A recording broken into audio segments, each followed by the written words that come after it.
Hello commandos, welcome to biometrics classes online.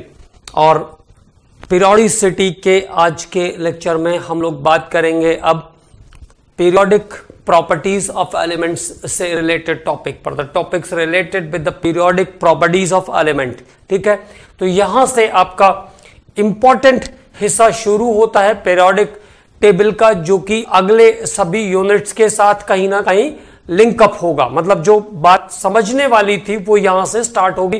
तो यहां का जो हिस्सा है इसको आपको बहुत अच्छे से समझने की कोशिश करना है। ठीक है ना, यहां से जो पार्ट है उसको हमें बहुत अच्छे से समझने की कोशिश करना है। मतलब अगर नहीं भी लिखा होगा तो चलेगा, लेकिन आपको समझ में नहीं आया होगा तो नहीं चलेगा, क्योंकि ये पार्ट जो है वो आगे के सभी यूनिट्स में कहीं ना कहीं किसी ना किसी पॉइंट को ट्रेस करने में आसानी पहुंचाएगा, किसी चीज को समझने में हमें आसानी पहुंचाएगा। ठीक है, तो this is the important portion of the periodicity. तो यहां से पीरियोडिसिटी का इंपॉर्टेंट पोर्शन स्टार्ट होता है।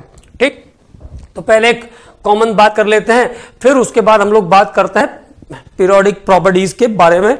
तो पीरियोडिक प्रॉपर्टीज से पहले एक पॉइंट पढ़ना है, मतलब तो वो पॉइंट है जिसके बारे में हम लोग बात करने वाले हैं, वो है डायगोनल रिलेशनशिप। ये छूट ना जाए, बार बार मिस हो जाता है, तो इसको यहीं पे पढ़ लेते हैं पहले।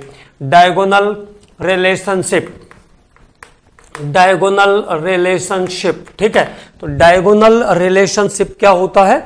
Diagonal relationship. ठीक है, तो सेकंड पीरियड के कुछ एलिमेंट जो है, certain elements of second period, इसकी भी जरूरत पड़ेगी हमको बीच में, है ना, क्वेश्चंस भी आते हैं इस पे। तो सेकंड पीरियड के एलिमेंट मतलब lithium, beryllium, boron, carbon, nitrogen, ये सेकंड पीरियड के एलिमेंट हैं।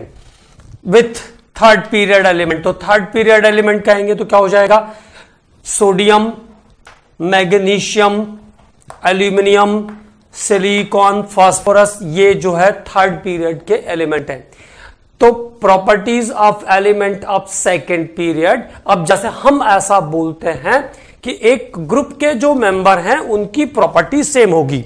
It means the property of lithium is similar with the property of sodium, और बहुत सारी प्रॉपर्टी लिथियम की सोडियम से सिमिलर होती भी है। ठीक है, बट लिथियम की property as compare to sodium, lithium की property as compare to sodium magnesium के साथ ज्यादा प्रॉपर्टी उसकी मैच करती है।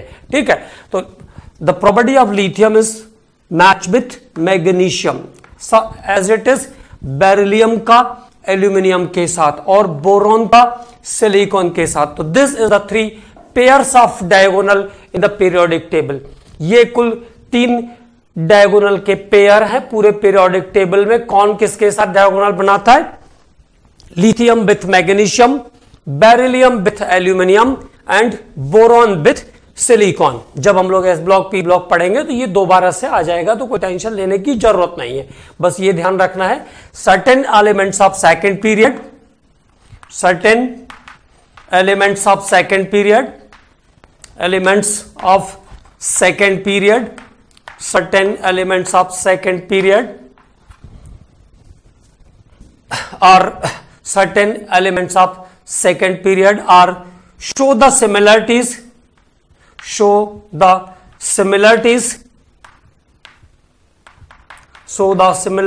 in their physical and chemical property, in their physical and chemical property, physical and chemical property, physical and chemical properties. Certain elements of second period are show the similarities in their physical and chemical properties with the element of third period, with the element of third period, with the element of third period.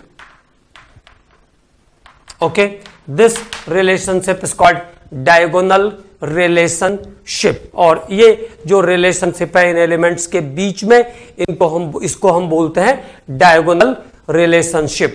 द्वितीय आवर्त के कुछ तत्व तीसरे आवर्त के कुछ तत्वों के साथ भौतिक और रासायनिक गुणों में अधिक समानता प्रदर्शित करते हैं और इसे कहते हैं, और तत्वों का यह संबंध जो है विकर्ण संबंध कहलाता है। This is called diagonal relationship. तो certain elements of second period और show the similarities in properties with the element of third period, this relationship is called diagonal relationship. क्या ध्यान रखना है, कौन किसके साथ डायगोनल रिलेशन करता है? तो लिथियम मैग्नीशियम के साथ, बेरिलियम एल्यूमिनियम के साथ और बोरॉन सिलिकॉन के साथ डायगोनल रिलेशनशिप फॉर्म करता है। Clear now?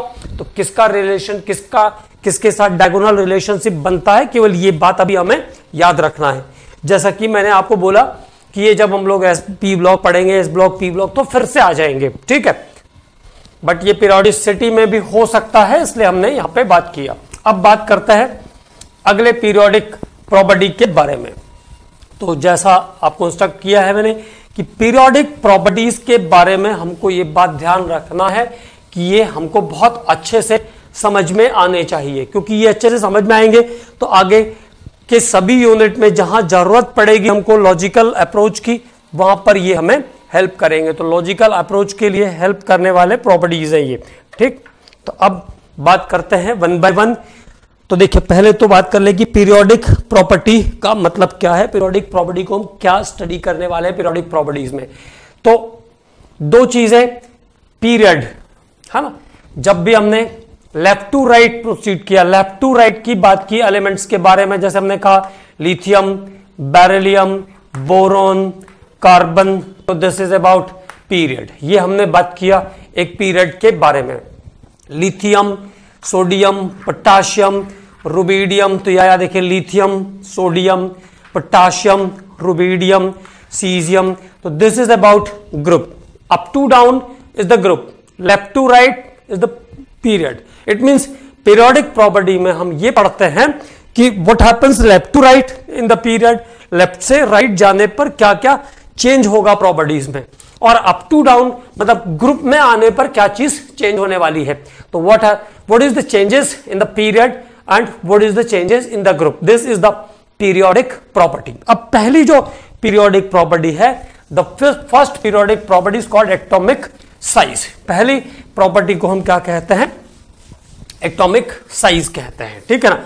तो फर्स्ट पीरियोडिक प्रॉपर्टी जो हम लोग पढ़ने वाले हैं that is atomic size. Means what happens in the atomic size from left to right in the period and what happens in the atomic size from up to down in the period। तो up to down और left से right चलने पर periodic properties में क्या अंतर होगा, इसको पढ़ना है, ठीक है। इसके बारे में हमको जानकारी चाहिए। तो what are the factors, पहले हमको ये पता होना चाहिए ना कि क्या फैक्टर है जो एटॉमिक साइज को रिलेट करते हैं या जो एटॉमिक साइज से रिलेटेड फंक्शन करते हैं। तो देखिए, दो पॉइंट पर पूरी एटॉमिक साइज डिपेंड करती है। एक न्यूक्लियर चार्ज, एक न्यूक्लियर चार्ज, और दूसरा जो फैक्टर है वो है स्क्रीनिंग इफेक्ट और शील्डिंग इफेक्ट। स्क्रीनिंग इफेक्ट और शील्डिंग इफेक्ट, तो two factors which affect the size. दो फैक्टर है जो साइज को अफेक्ट करता है, that is first is the nuclear charge, और दूसरा जो फैक्टर है वो है स्क्रीनिंग इफेक्ट और शील्डिंग इफेक्ट। स्क्रीनिंग इफेक्ट और शील्डिंग इफेक्ट, तो पहले दोनों बातों को समझते हैं। न्यूक्लियर चार्ज का मतलब क्या है, इसकी बात कर ले जरा। Nuclear charge, okay. तो न्यूक्लियर चार्ज का मतलब है नंबर ऑफ प्रोटॉन्स। जितने प्रोटॉन्स ज्यादा होंगे उतना ही, प्रोटॉन मतलब पॉजिटिव चार्ज, उतना ही इलेक्ट्रॉन के लिए अट्रैक्शन फोर्स ज्यादा होगा। तो नंबर ऑफ प्रोटॉन, सीधी बात कर ले, न्यूक्लियर चार्ज का मतलब क्या हो गया,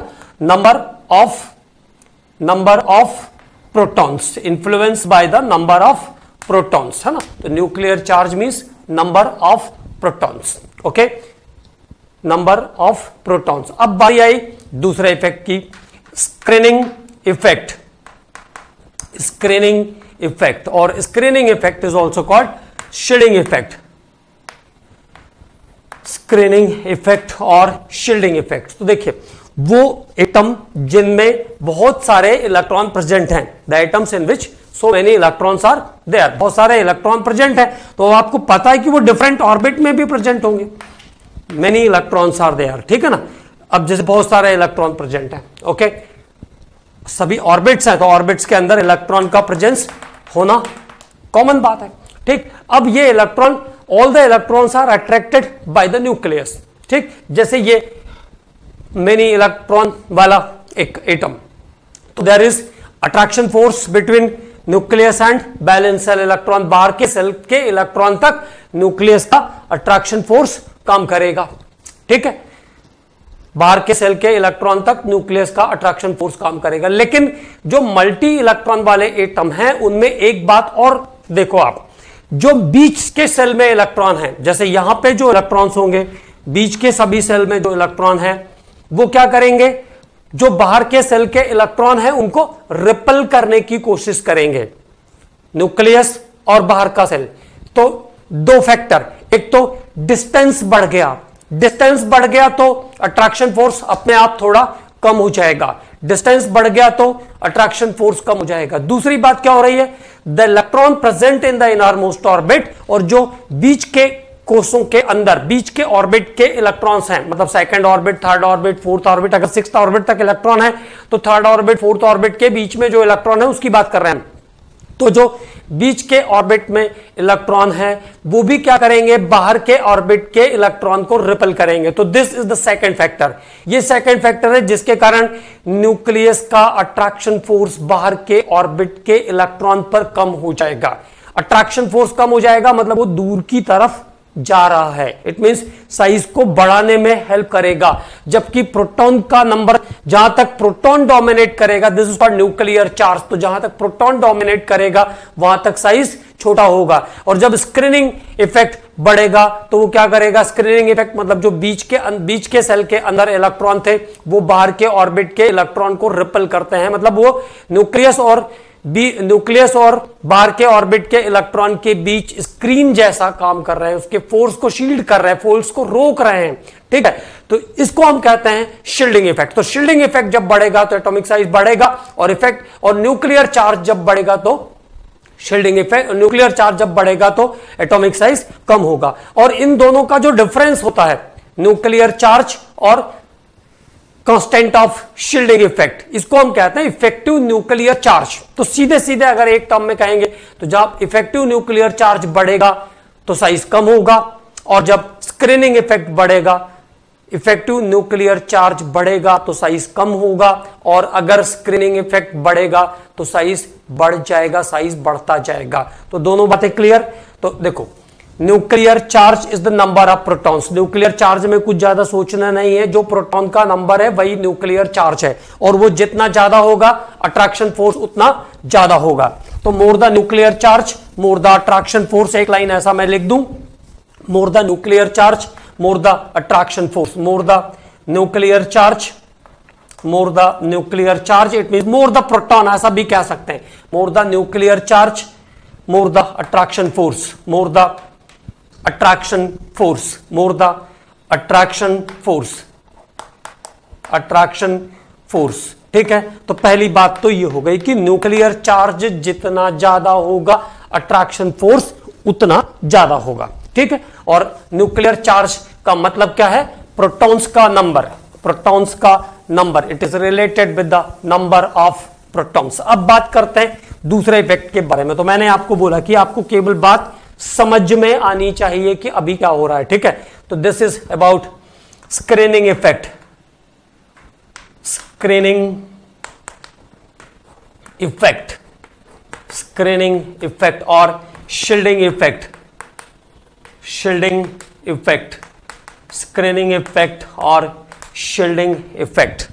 स्क्रीनिंग इफेक्ट और आवरण या परिरक्षण प्रभाव कहते हैं इसको हिंदी में, आवरण या परिरक्षण प्रभाव, आवरण या परिरक्षण प्रभाव, स्क्रीनिंग और shielding effect in a multi electron atom. बात समझ में आ गई तो हम लोग लिख लेते हैं थोड़ा सा, in a multi electron atom, एक ऐसा एटम जिसमें बहुत सारे इलेक्ट्रॉन हैं। In a multi electron atom, बहुत सारे इलेक्ट्रॉन प्रेजेंट हैं in a multi electron atom, multi electron atom. The electron of the valence shell, the electron of the valence shell, electron of the valence shell, the electron of the valence shell, electron of the valence shell are attracted towards the nucleus. Valence shell are attracted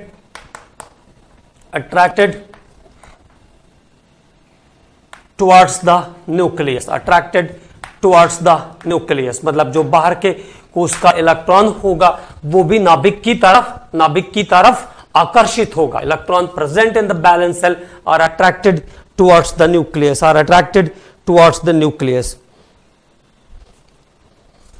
attracted towards the nucleus. And also the electron also this electron is repelled by also this electron is repelled by the electrons, repelled by the electrons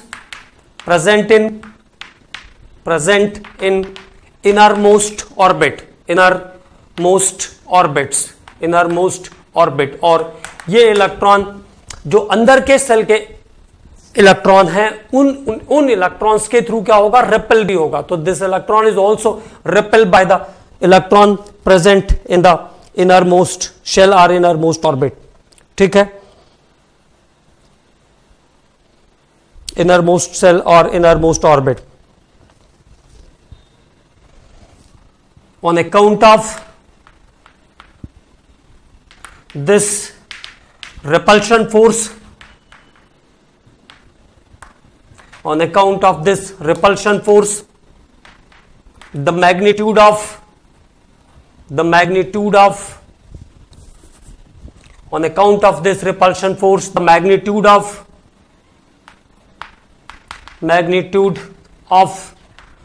attraction force decreases on the valence shell electron, decreases on the valence shell electron. तो balance shell electron के ऊपर या बाहर के electron के ऊपर जो है अट्रैक्शन फोर्स का मैग्नीट्यूड कम हो जाएगा, क्योंकि बीच के जो इलेक्ट्रॉन हैं वो रिपल्सिव फोर्स एक्सर्ट कर रहे हैं. ठीक है, और बीच के इलेक्ट्रॉन के रिपल्सिव फोर्स एक्सर्ट करने के कारण, लगाने के कारण बाहर के सेल पर अट्रैक्शन फोर्स का मैग्नीट्यूड कम हो जाएगा. Okay, this is called screening और shielding effect. This is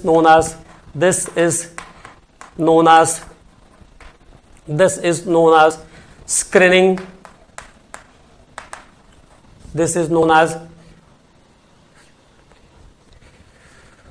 This is known as screening or shielding effect. Screening or shielding effect. This is known as screening or shielding effect. तो इसको हम कहते हैं screening या shielding effect. ठीक है, तो न्यूक्लियर चार्ज मतलब number of protons which attract the electrons towards the nucleus. Screening और शील्डिंग इफेक्ट फिर से एक बार समझ लीजिए, केवल बात को समझना है, वो मेन काम है. डेफिनेशन आपसे कोई पूछने वाला नहीं है इसका, मैंने केवल इसलिए लिखवा दिया ताकि आपको कभी बुक से ढूंढना ना पड़े कि कहां पे लिखा है उसका डेफिनेशन. ठीक है, बाकी कोई काम नहीं है. ठीक, तो देखिए मैंने ये कहा कि जो न्यूक्लियस है वो इलेक्ट्रॉन को अट्रैक्ट करेगा. ठीक, लेकिन अगर बड़े साइज के एटम है, देयर आर मेनी इलेक्ट्रॉन्स, यहां पे बहुत सारे इलेक्ट्रॉन्स प्रेजेंट होंगे. किसी भी बड़े साइज के एटम में बहुत सारे इलेक्ट्रॉन्स प्रेजेंट होंगे. ठीक है ना, और ये जो इनर मोस्ट ऑर्बिट के इलेक्ट्रॉन हैं, देखिए न्यूक्लियस बाहर के ऑर्बिट के इलेक्ट्रॉन को या बैलेंस सेल के इलेक्ट्रॉन को भी अपनी तरफ अट्रैक्ट करेगा. न्यूक्लियस पॉजिटिव चार्ज है तो नेचुरली वो किसी भी नेगेटिव चार्ज को क्या करेगा, अट्रैक्ट करेगा. ठीक है, लेकिन होता क्या है कि जो बड़े साइज के एटम है जिसमें इन विच सो मेनी इलेक्ट्रॉन्स, जिसमें बहुत सारे इलेक्ट्रॉन है, तो जो इनर मोस्ट ऑर्बिट के इलेक्ट्रॉन है it is repelled by the electron present in the electron of valence shell is repelled by the electron present in the inner most orbit. ठीक है, and this is the reason to decrease the attractive force. This is reason which decrease the attraction force of nucleus on the electron of outer most orbit, जिसके कारण बाहर के cell के electron पर नाभिक का आकर्षण बल कम हो जाता है और इसको हम कहते हैं स्क्रीनिंग और शील्डिंग इफेक्ट। तो this is one of the factor which work about size, जो साइज के ऊपर काम करेगा, ठीक है। तो इसको हम कहते हैं स्क्रीनिंग इफेक्ट, है ना। अब एक बात आती है यहां से, effective nuclear charge, effective nuclear charge, effective nuclear charge, effective nuclear charge, effective nuclear charge. तो effective nuclear charge Z star से इसको शो करते हैं। Effective nuclear charge is calculated by Z, मतलब number of protons present in the nucleus, this is number of protons present in the nucleus, और minus sigma, this is constant for screening effect, मतलब कितना screening effect लगा, nuclear का charge मतलब proton का number और उस पर कितना स्क्रीनिंग इफेक्ट लगा, इन दोनों का जो डिफरेंस है उसको हम क्या बोलते हैं, इफेक्टिव न्यूक्लियर चार्ज। तो here Z is the number of protons, also called nuclear charge, और sigma is the constant for screening effect, constant for screening effect, कितना स्क्रीनिंग इफेक्ट आया, है ना, कांस्टेंट फॉर स्क्रीनिंग इफेक्ट। तो दोनों का जो नेगेटिव, दोनों का जो डिफरेंस वैल्यू है that is effective nuclear charge, ये इफेक्टिव न्यूक्लियर चार्ज है। अब इफेक्टिव न्यूक्लियर चार्ज, सिंपल एक बात ध्यान रख लेंगे, इफेक्टिव न्यूक्लियर चार्ज अगर ज्यादा होगा तो साइज छोटा होगा, डिक्रीज करेगा, अगर स्क्रीनिंग इफेक्ट ज्यादा होगा तो साइज बड़ा होता जाएगा, और अगर दोनों का मैग्नीट्यूड ऑलमोस्ट इक्वल आएगा, ऐसा डी ब्लॉक में हमको देखने को मिलेगा। डी ब्लॉक की एटॉमिक साइज को जब हम स्टडी करेंगे तब ये बात देखने को मिलेगी। तो जहां पर दोनों का मैग्नीट्यूड सेम होगा वहां पर एटॉमिक साइज ऑलमोस्ट कांस्टेंट हो जाएगा। जैसे आयरन, कोबाल्ट और निकल का साइज ऑलमोस्ट सेम होता है। तो when question is there why the size of iron, cobalt and nickel is almost same, then the answer is because of magnitude of effective nuclear charge is similar with the magnitude of nuclear screening effect. Magnitude of effective nuclear charge is similar with the magnitude of effective nuclear charge. तो screening effect और nuclear charge जब दोनों similar होंगे, दोनों का magnitude same होगा, तो उस समय पर क्या हो जाएगा, साइज कांस्टेंट भी होगा। लेकिन ये ग्रेडेशन हमको एस ब्लॉक, पी ब्लॉक में देखने को नहीं मिलने वाला है, it is in D block, ठीक है ना। ये बात आपको डी ब्लॉक में देखने को मिलेगी। तो अभी तो हमको S block, P block, general periodic properties related with the S block and P block, ठीक। तो अब बात करते हैं हम एटॉमिक साइज के बारे में। अब दोनों फैक्टर आपको क्लियर है, जहां तक प्रोटॉन या न्यूक्लियस का चार्ज डोमिनेट करेगा तो साइज कम होगा, और जब स्क्रीनिंग इफेक्ट डोमिनेट करेगा तो साइज क्या हो जाएगा, बढ़ जाएगा, साइज बढ़ता जाएगा, ठीक है। अब बात करते हैं हम पहली पीरियोडिक प्रॉपर्टी के बारे में, एटॉमिक साइज। जैसा मैंने आपको बताया कि किसी भी पीरियोडिक प्रॉपर्टी को हम कैसे स्टडी करते हैं, इन the period, in the group, what happens in the period, what happens in the group. अब एक ही मेन प्रॉपर्टी एटॉमिक साइज, इसके बाद बाकी सब आपको ऑटोमेटिक समझ में आएगी कि क्या हो रहा है।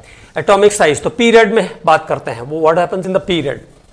पीरियड मींस हम बात कर रहे हैं लेफ्ट टू राइट, इसको क्वेश्चन में राइट टू लेफ्ट भी कह सकते हैं, ध्यान रखना।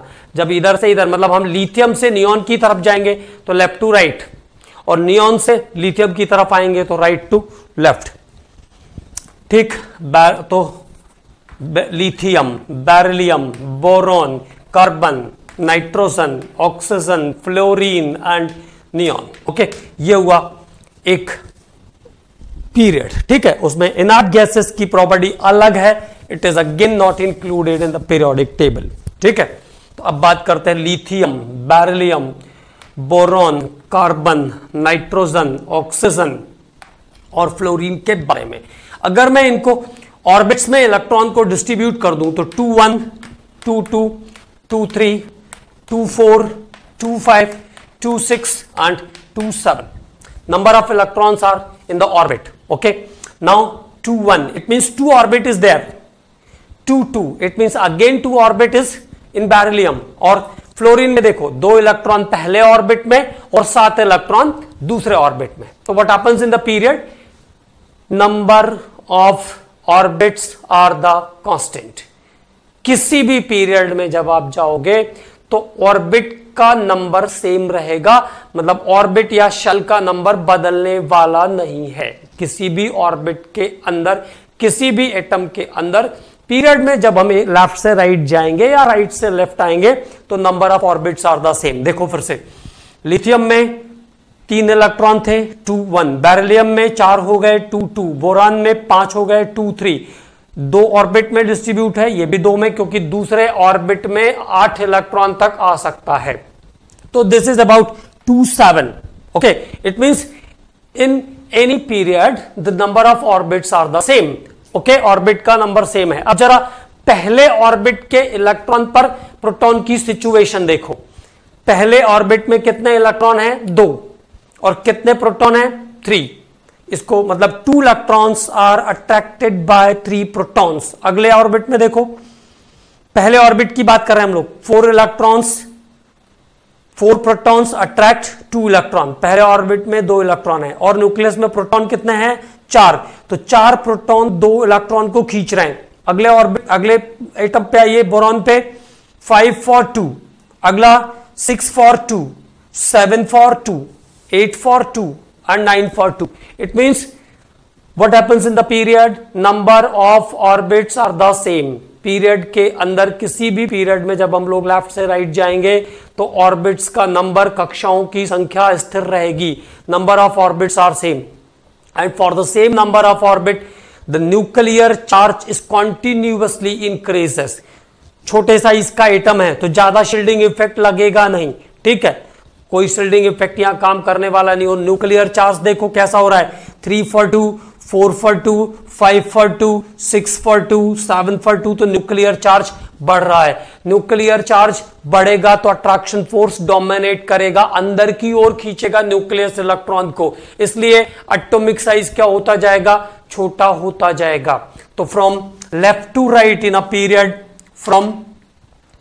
From left to right, from left to right in a period, from left to right in a period. ये बात बहुत अच्छे से समझना है. अगर दिक्कत होगी तो बार बार देख लीजिएगा मैंने क्या कहा, कैसे बताया. देखिए यहाँ पे 3 प्रोटॉन है, 2 इलेक्ट्रॉन. पहले तो 2 ही इलेक्ट्रॉन मिलेगा ना, पहले ऑर्बिट के इलेक्ट्रॉन पर ही तो पहला इफेक्ट आएगा उसका, तो उसको अंदर की ओर पुल करेगा. तो 3 लोग मिलके 2 को खींच रहे हैं. 3 protons attract 2 electron. Now 4 proton attract 2 electron. 5 proton attract 2 electron, मतलब 5 लोग 2 को खींच रहे हैं. बट कंडीशन इज देयर कि न्यूक्लियस के अंदर नहीं आ सकते उसको. अदरवाइज यहां पे देखो आप 9 protons attract the 2 electron. 9 proton 2 electron को अट्रैक्ट कर रहा है, very close to nucleus. The proton, the electron is very close to nucleus, तो साइज छोटा होता जाएगा. तो from left to right in a period, atomic size from left to right in a period, number of orbits are same. number of orbits are constant भी कह सकते हो आप. number of orbits are constant. किसी भी period में जब हम लेफ्ट टू राइट या राइट टू लेफ्ट जाएंगे तो ऑर्बिट का नंबर कांस्टेंट रहेगा. देखिए 1 2 1 2 1 2, तो number of orbits are constant. Okay, तो from left to right in a period number of orbits are constant and number of orbits are constant, and effective nuclear charge and effective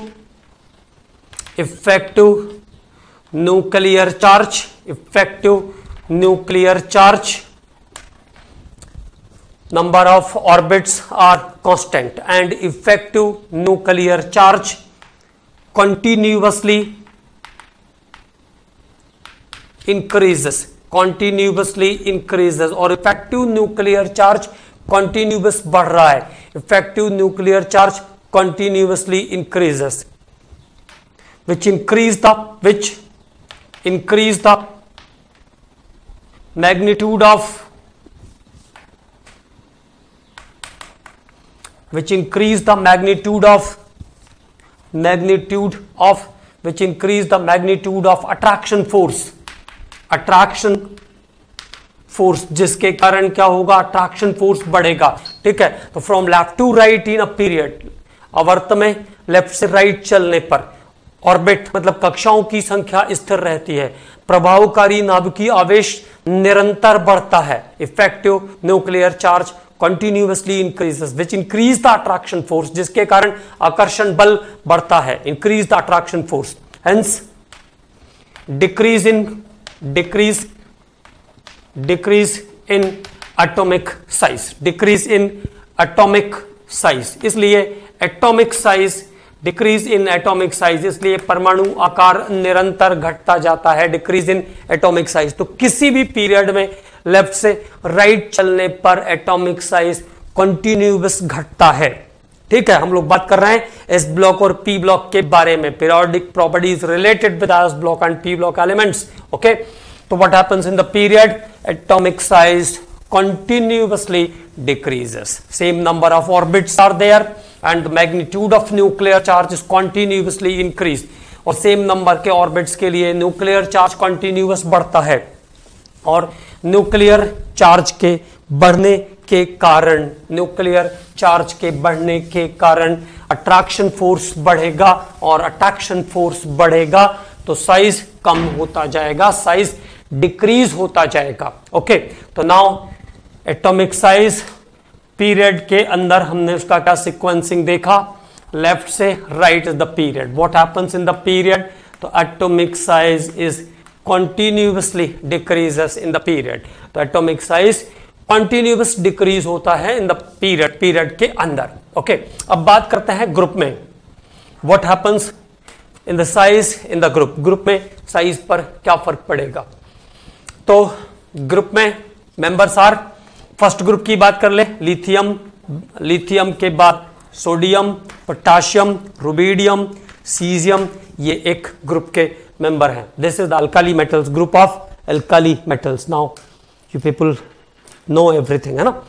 अभी lithium, sodium, potassium, rubidium and caesium, तो ये हुआ 3, ये हुआ 11, ये हुआ 19, ये हुआ 37 and this one is 55। Okay, तो अगर मैं इनको डिस्ट्रीब्यूट करूं तो 2 1, तो 2 periods is there, 2 shell is there, 2 8 1, 3 shell is there, 3 orbit is there, 2 8 8 1, 4 orbit is there, 4 orbit is there, 2 8 18 8 1 is here, 2 8 18 8 1 is here. It means what happens, every time the change of period, lithium कहां आता है, second period में, sodium कहां आता है, third period में, potassium कहां आता है, फोर्थ पीरियड में। तो every time the change of period brings a new attachment of new orbit. देखिए यहां पे कितने ऑर्बिट थे आपके पास, nucleus, first orbit, second orbit. What happens in sodium nucleus, first orbit, second orbit, third orbit, 2 8 1। Potassium में क्या हो गया, 2 8 8 1, तो 4 ऑर्बिट हो गया। तो every time change of the period brings addition of a new shell, हर बार आवर्त के परिवर्तन पर एक नया कोश जुड़ जाता है। Every time the change of period brings a new attachment of new orbit, और नया ऑर्बिट बढ़ेगा तो न्यूक्लियस से बाहर के सेल का डिस्टेंस बढ़ जाएगा। और अगर डिस्टेंस बढ़ गया तो एक लॉजिक तो ये हो गया कि डिस्टेंस बढ़ गया तो बैलेंस सेल के इलेक्ट्रॉन पर अट्रैक्शन फोर्स कम हो जाएगा, और जैसे जैसे इलेक्ट्रॉन्स ऑर्बिट बढ़ते जाएंगे वैसे वैसे शील्डिंग इफेक्ट या स्क्रीनिंग इफेक्ट, क्योंकि बीच के ऑर्बिट के जो इलेक्ट्रॉन है वो भी बाहर के ऑर्बिट के इलेक्ट्रॉन को रिपेल करने वाले हैं, तो शील्डिंग इफेक्ट भी बढ़ेगा।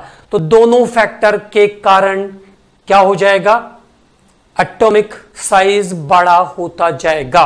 तो बात क्या हो गई, जब भी हम up to down in the group जाएंगे तो now the picture is clear what happens. तो up to down in the group atomic size continuously increases. तो what happens in the period, the size continuously goes on decreasing, size हमेशा कम होगा period में। अब हम लोग बात कर रहे हैं ग्रुप के बारे में। तो ग्रुप में मैंने आपको समझाया कि क्या चीज आ रही है। तो ग्रुप में साइज पर क्या फर्क पड़ेगा, what happens of atomic size in the group. After the change of every period, after the change of every period, after the change of every period, after the change of every period, after the change of every period, after the change of every period, a new orbit, a new orbit, a new orbit attached to the atom, attached with the atom, attached with the atom, with the attached with the atom. हर आवर्त के परिवर्तन पर एक नया कोश जुड़ जाएगा. A new orbit is attached with the atom. After the change of every period, there is attachment of new orbit. एक नया कोश जुड़ जाएगा. तो after the change of every period, a new orbit is attached with the atom. So the distance between nucleus and outermost orbit, distance between nucleus and outermost orbit, it means valence shell, distance between nucleus and outermost orbit increases, जिसके कारण क्या होगा, nucleus और बाहर के orbit के बीच का डिस्टेंस बढ़ जाएगा, दूरी बढ़ जाएगी. Distance between nucleus and outer most orbit increases. Okay, distance between nucleus and outer most orbit increases and decreases the magnitude of effective nuclear charge, decreases the magnitude of effective nuclear charge,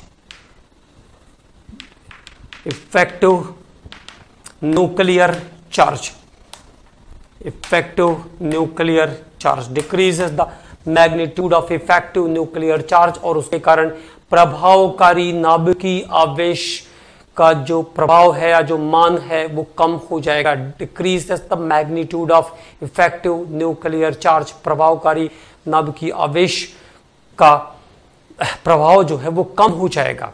ठीक है, decreases the magnitude of effective nuclear charge and atomic size continuously increases और gradually increases भी कह सकते हो आप. atomic size continuously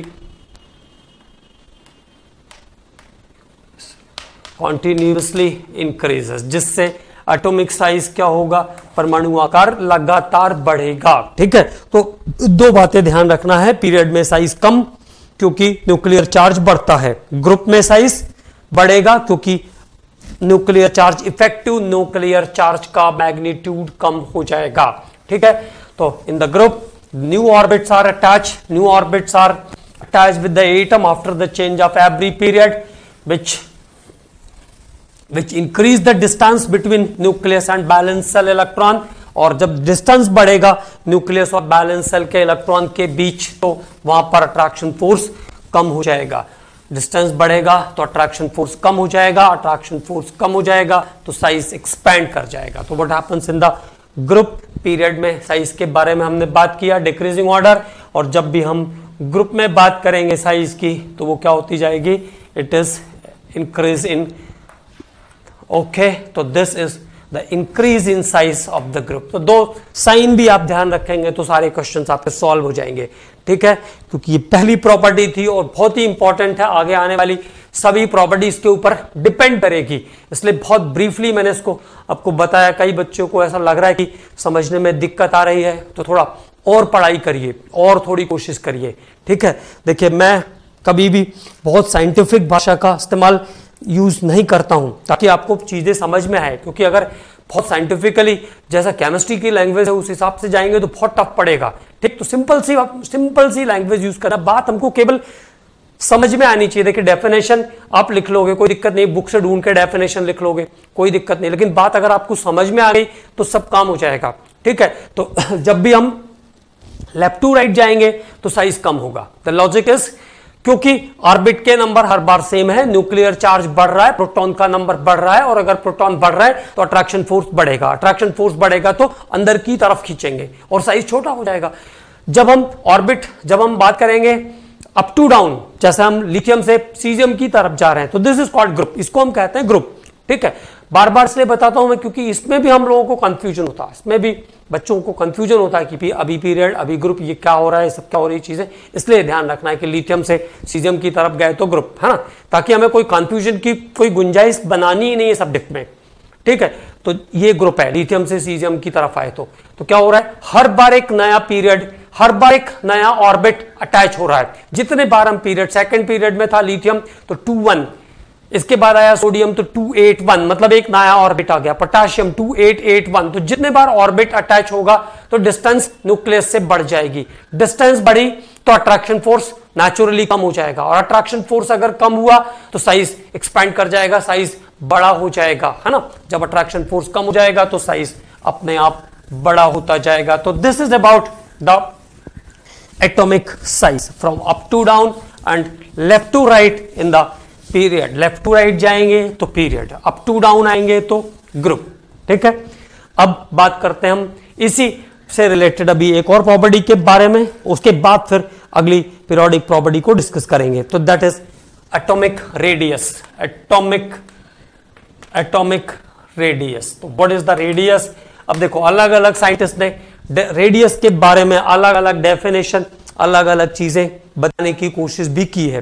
ठीक है, तो पहले तो बात कर लेते कि एक्चुअली रेडियस क्या है, फिर अलग अलग साइंटिस्ट ने इस पे क्या बात किया उसकी भी बात करेंगे। तो देखो, जैसे ये हुआ मेरा न्यूक्लियस और ये हुए ऑर्बिट्स, ये न्यूक्लियस और ये ऑर्बिट, जितने भी ऑर्बिट है 4, 5, 6, तो डिस्टेंस फ्रॉम न्यूक्लियस जैसे यहीं तक है अगर मान लीजिए, तो ये क्या हो गया, पूरा आपका डायमीटर हो गया। और ये न्यूक्लियस का सेंटर, और इस सेंटर से इस बाहर के ऑर्बिट का डिस्टेंस, देखिए ये पूरा आपका डायमीटर होता है। ठीक है, तो half of the distance from nucleus to outermost orbit. अब जितने भी ऑर्बिट प्रेजेंट है न्यूक्लियस से आउटर मोस्ट ऑर्बिट के बीच का जो डिस्टेंस है, it is called atomic radius. तो what is the definition of the radius. Radius is what, परमाणु त्रिज्या, है ना, एटॉमिक रेडियस, परमाणु त्रिज्या, distance from nucleus to outermost orbit और बैलेंस सेल। ओके, तो न्यूक्लियस से लेकर के, नाभिक से लेकर के बाह्य कोश के बीच की दूरी, distance from nucleus to outermost orbit is called atomic radius. Nuclear distance from nucleus to outermost orbit is called atomic radius. इसको हम कहते हैं एटॉमिक रेडियस। ये हो गया डेफिनेशन, बिल्कुल सिंपल सी बात थी। ये न्यूक्लियस और ये ऑर्बिट्स, तो यहां से लेके यहां तक का जो डिस्टेंस होगा वो रेडियस, और इधर तक पूरा हो जाएगा तो डायमीटर। हाँ, तो distance from nucleus to outermost orbit is called atomic radius. इसको हम कहते हैं रेडियस। अब जैसे मान लो कभी पूछते हैं what happens in the period, radius पर पीरियड में क्या फर्क पड़ेगा। ठीक, तो देखो एक ही बात ध्यान रखना है, पीरियड में क्या हो रहा था, एटॉमिक साइज ब्रिंग्स स्मॉलर, परमाणु आकार छोटा हो रहा था। जैसे ये कोई एटम है और ये कोई एटम है, किसका रेडियस ज्यादा होगा, इसका रेडियस इतना होगा और इसका रेडियस इतना होगा। It means what happens, period में जाएंगे तो साइज छोटा होगा क्योंकि अट्रैक्शन फोर्स बढ़ रहा है, अट्रैक्शन फोर्स बढ़ेगा तो साइज छोटा होगा, और अगर साइज छोटा होगा तो रेडियस क्या हो जाएगा, स्मॉलर साइज होगा तो स्मॉलर रेडियस भी होगा। ठीक है, तो atomic radius in the period, ये ट्रेंड्स ध्यान रखने हैं, ट्रेंड्स आर इंपॉर्टेंट। तो पीरियड के अंदर रेडियस क्या होगा, एटॉमिक रेडियस डिक्रीज। सिंपली अब मैं ऐसा लिख रहा हूं क्योंकि मुझे मालूम है अब आपको बात समझ में आ रही है। तो atomic radius decrease in the period because size decrease. Okay, group के अंदर क्या होने वाला है, ग्रुप में जा रहे हैं हम तो साइज बड़ा हो रहा है। ओके, साइज बड़ा हो रहा है, साइज बड़ा हो रहा है तो रेडियस भी बड़ा हो जाएगा। तो ग्रुप में एटॉमिक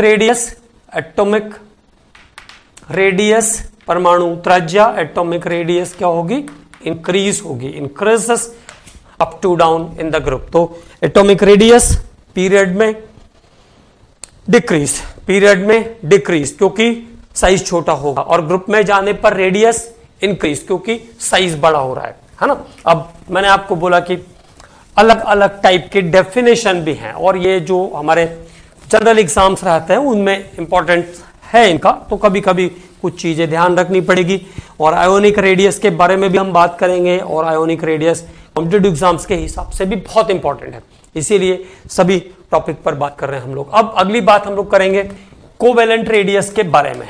कोवेलेंट रेडियस, तो how to define the covalent radius.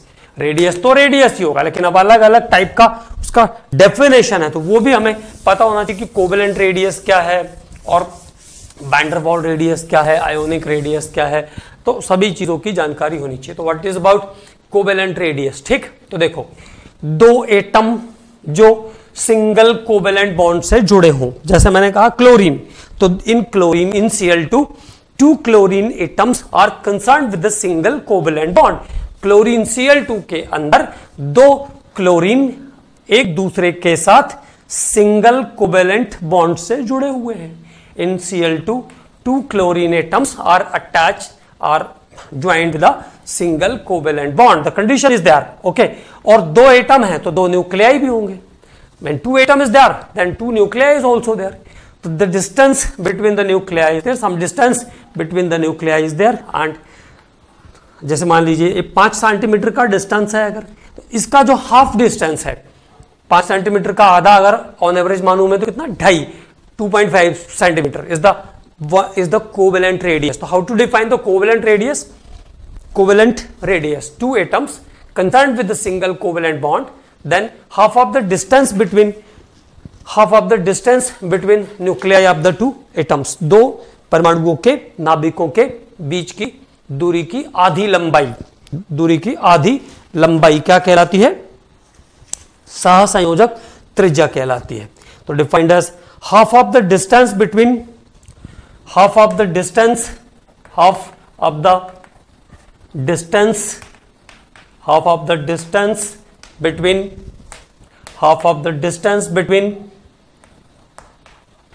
nuclei of two atoms, half of the distance between nuclei of two atoms, half of the distance between nuclei of two atoms, nuclei of two like atoms भी कह सकते हैं ना, two like atoms एक जैसे।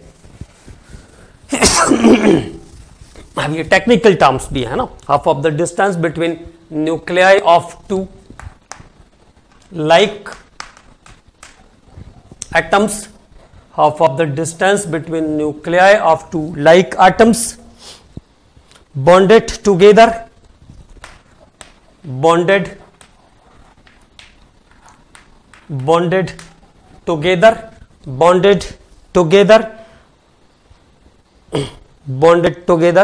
single